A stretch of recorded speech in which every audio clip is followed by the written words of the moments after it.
Assalomu alaykum do'stlar. Mana pomidorimizni ekilganiga 20-25 kun bo'ldi. Mana holatlari yaxshigina kattarib qo'ygan. Buni mana salaxonimizni orqasidan yirtyapmiz do'stlar. Mabodo pomidor ekkan dehqonlarga bitta foydali maslahat.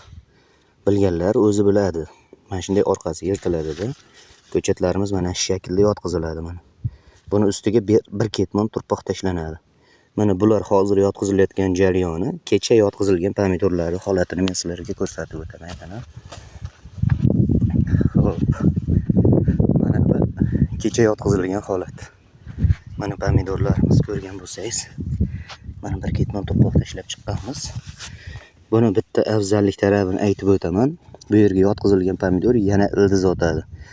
Ko'proq hosil beradi va 2 kundan keyin ariqqa tushib ketish, o'shalar haligi bo'lmaydi. Mana bu pushtaga yotadi, pushtani polni enlaydi. Pomidorimiz o'limi ham kamroq bo'ladi, keyin terim jarayonida so'lib qolmaydi pomidorlar, boshqa bo'lmaydi. Qo'yingki ildiz sistemasi juda baquvvat bo'ladi.